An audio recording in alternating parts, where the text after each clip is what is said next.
तारीख 23 मार्च 1931 को लाहौर की सेंट्रल जेल में काफी गहमा गहमी थी।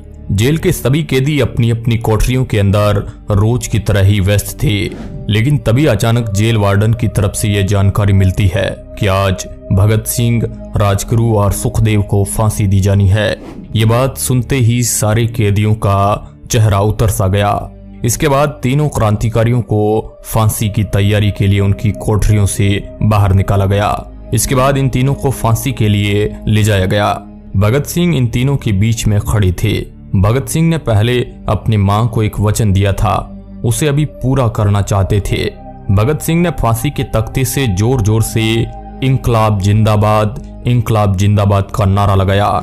जब भगत सिंह के नारों की आवाज जेल की कोठरियों तक गूंजती है तो जेल के बाकी कैदी भी भगत सिंह के साथ नारा लगाना शुरू कर देते हैं। इसके बाद इन तीनों क्रांतिकारियों के गले के अंदर फांसी का फंदा डाल दिया गया और जल्लाद ने एक एक करके तीनों क्रांतिकारियों की रस्सी खींच ली।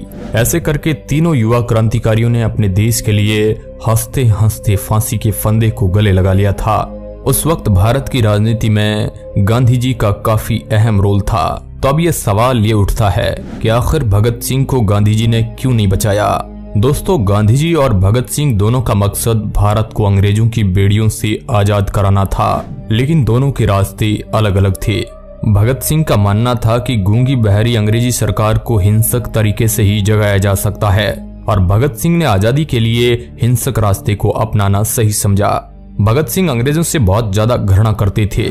साथ ही 13 अप्रैल 1919 को हुई जलियांवाला बाग हत्याकांड की घटना ने भगत सिंह को अंदर से हिलाकर रख दिया था। 1921 में जब चोरा चोरी हत्याकांड के बाद गांधी जी ने किसानों का साथ नहीं दिया तो भगत सिंह ने गांधी जी से अलग विचारधारा पर चलने का मन बना लिया। लेकिन भगत सिंह की मेन कहानी की शुरुआत अब होती है जब साल 1928 में साइमन कमीशन भारत के दौरे पर आता है और लाहौर रेलवे स्टेशन पर लाला लाजपत राय के साथ कई लोग साइमन कमीशन का पुरजोर विरोध कर रहे थे, जिसमें भगत सिंह भी शामिल थे।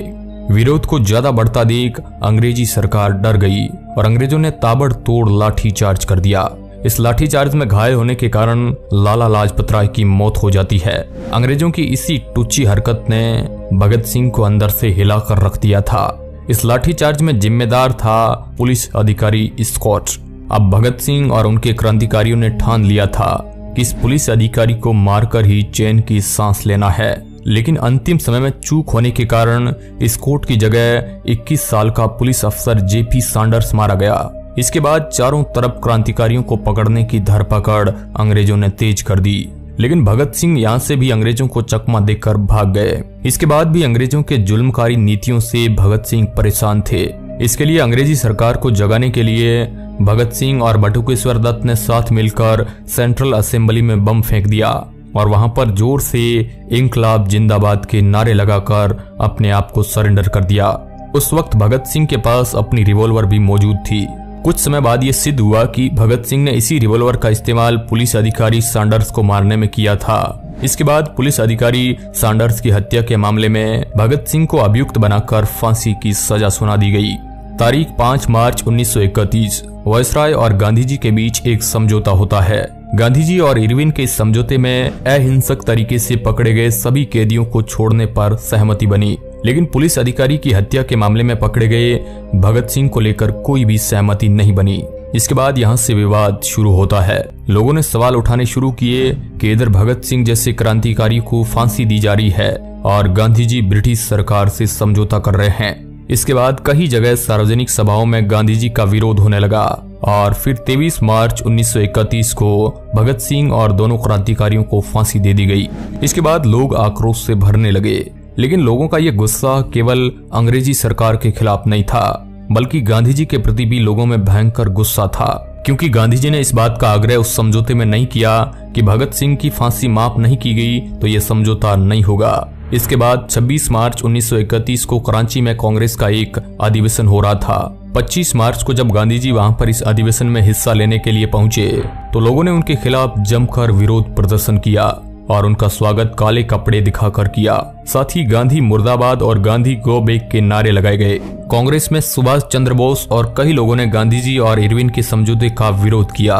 वे मानते थे कि ब्रिटिश सरकार अगर भगत सिंह की फांसी को माफ नहीं कर सकती थी तो ये समझौता करने की जरूरत नहीं थी। हालांकि कांग्रेस वर्किंग कमेटी उस वक्त इस मामले में पूरी तरह गांधी जी के साथ थी। अब गांधी जी ने इस मुद्दे पर क्या कहा? गांधी जी ने इस मुद्दे पर कहा कि भगत सिंह की बहादुरी के लिए हमारे मन में सम्मान उभरता है, लेकिन मुझे ऐसा तरीका चाहिए जिसमें खुद को न्यौछावर करते हुए आप दूसरों को नुकसान नहीं पहुंचाए। वह कहते हैं कि सरकार गंभीर रूप से उकसा रही है, लेकिन समझौते की शर्तों में फांसी रोकना शामिल नहीं था, इसलिए इससे पीछे हटना ठीक नहीं है। गांधी जी ने कहा कि किसी खूनी, चोर या डाकू को भी सजा देना मेरे धर्म के खिलाफ है। मैं भगत सिंह को नहीं बचाना चाहता था, ऐसा शक करने की तो कोई वजह ही नहीं हो सकती। गांधी जी अपनी किताब स्वराज में लिखते हैं, मौत की सजा नहीं दी जानी चाहिए। वो कहते हैं कि भगत सिंह और उनके साथियों के साथ बात करने का मौका मिला होता तो मैं उनसे कहता कि उनका चुना हुआ रास्ता गलत और असफल है। ईश्वर को साक्षी रखकर मैं सत्य जाहिर करना चाहता हूँ कि हिंसा के मार्ग पर चलकर स्वराज्य नहीं मिलता, सिर्फ मुश्किलें ही मिल सकती है। मैं जितना तरीकों से वायसराय को समझा सकता था मैंने कोशिश की। मेरे पास समझाने की जितनी शक्ति थी इस्तेमाल की, जिसमें मैंने अपनी पूरी आत्मा उड़ेल दी। भगत सिंह अहिंसा के पुजारी नहीं थे, लेकिन हिंसा को धर्म नहीं मानते थे। इन वीरों ने मौत के डर को भी जीत लिया था। उनकी वीरता को नमन है, लेकिन उनके कृत्य का अनुसरण नहीं किया जा सकता है। उनके कृत्य का देश को फायदा हुआ ऐसा मैं नहीं कह सकता। गांधी जी ने 23 तारीख को सुबह वायसराय को एक निजी पत्र लिखा था। भगत सिंह को बचाने के लिए वायसराय को लिखी उस अनौपचारिक चिट्ठी में गांधी जी ने उन्हें जनमत का वास्ता देते हुए लिखा था, जनमत चाहे सही हो या गलत, सजा में रियायत चाहता है। जब कोई सिद्धांत दांव पर न हो तो लोकमत का मान रखना हमारा कर्तव्य हो जाता है। मौत की सजा पर अमल हो जाने के बाद तो वह कदम वापस नहीं लिया जा सकता है। यदि आप ये सोचते हैं कि फैसले में थोड़ी सी भी गुंजाइश है तो मैं आपसे ये प्रार्थना करूंगा कि इस सजा को, जिसे फिर वापस नहीं लिया जा सकता है, लेकिन इसे थोड़ी स्थगित करने पर विचार करें। दया कभी निष्फल नहीं जाती। गांधी जी सजा खत्म करने की जगह सजा टालने पर जोर क्यों दे रहे थे? लोग आलोचना करते हुए कहते हैं कि गांधी जी ज्यादा से ज्यादा सजा को कुछ वक्त के लिए रोकने के लिए अपील कर रहे थे, जबकि उन्हें सजा खत्म करवाए जाने या फिर उसे कम करवाने की कोशिश करनी चाहिए थी। मगर सवाल यह है कि क्या यह मुमकिन था? हम गुलाम देश में जी रहे थे। भगत सिंह पर पुलिस अधिकारी सैंडर्स की हत्या का इल्जाम था। अंग्रेज चाहते थे कि इन तीनों को मिली सजा बाकी युवाओं को डराए, उन्हें संदेश दे कि अगर उन्होंने अंग्रेजी हुकूमत के खिलाफ हथियार उठाया तो उन्हें बख्शा नहीं जाएगा। और एक और चीज थी जो भगत सिंह, राजगुरु और सुखदेव के खिलाफ जारी थी, वो माफी मांगने के खिलाफ थे। वो अपने लिए किसी तरह की रियायत नहीं चाहते थे। भगत सिंह खुद अपनी सजा माफी की अर्जी देने के लिए तैयार नहीं थे। जब उनके पिता ने इसके लिए अर्जी लगाई तो उन्होंने बेहद कड़े शब्दों में पत्र लिखकर इसका जवाब दिया था। गांधी जी का मानना था कि खून करके शोहरत हासिल करने की प्रथा अगर शुरू हो गई तो लोग एक दूसरे के कत्ल में न्याय तलाशने लगेंगे। लेकिन भगत सिंह की फांसी की सजा माफ करने के लिए गांधी जी ने वायसराय पर पूरी तरह से दबाव बनाया हो, इस तरह के सबूत शोधकर्ताओं को नहीं मिले हैं। फांसी के दिन तड़के सुबह गांधी जी ने जो भावपूर्ण चिट्ठी वायसराय को लिखी गई थी वो दबाव बनाने वाली थी, लेकिन तब तक काफी देर हो चुकी थी। इस विषय पर मौजूद रिसर्च के आधार पर यह कहा जा सकता है कि फांसी के दिन से पहले गांधी और वायसराय के बीच जो चर्चा हुई उसमें भगत सिंह की फांसी के मुद्दे को गांधी जी ने गैर जरूरी माना। इसलिए गांधी जी द्वारा वायसराय को अपनी पूरी शक्ति लगाकर समझाने का दावा सही नहीं जान पड़ता है। भगत सिंह की बहादुरी को मानते हुए उन्होंने उनके मार्ग का स्पष्ट शब्दों में विरोध किया और गैर कानूनी बताया। गांधी जी उनकी सजा माफ नहीं करा सके, इसे लेकर गांधी जी से भगत सिंह की नाराजगी से जुड़े साक्ष्य नहीं मिले हैं। लेकिन भगत सिंह के स्वभाव को देखते हुए लगता नहीं है कि उन्हें यह बात कचोटती रही होगी कि उनकी सजा को माफ नहीं कराया गया। कुछ लोगों का इस बात में भी भ्रम बना रहता है कि भगत सिंह को असेंबली सभा में बम फेंकने के इल्जाम में फांसी हुई थी, लेकिन हकीकत में भगत सिंह को असेंबली सभा में बम फेंकने के लिए नहीं बल्कि पुलिस अधिकारी सैंडर्स की हत्या के मामले में फांसी की सजा सुनाई गई थी। हालांकि दोस्तों, भगत सिंह की फांसी को रोका तो नहीं जा सका, लेकिन भगत सिंह मात्र 23 साल की उम्र में ही इस देश के लिए फांसी के फंदे को हंसते हंसते गले लगा लिया था। देश के ऐसे वीर सपूतों को नमन है। जय हिंद, वंदे मातरम।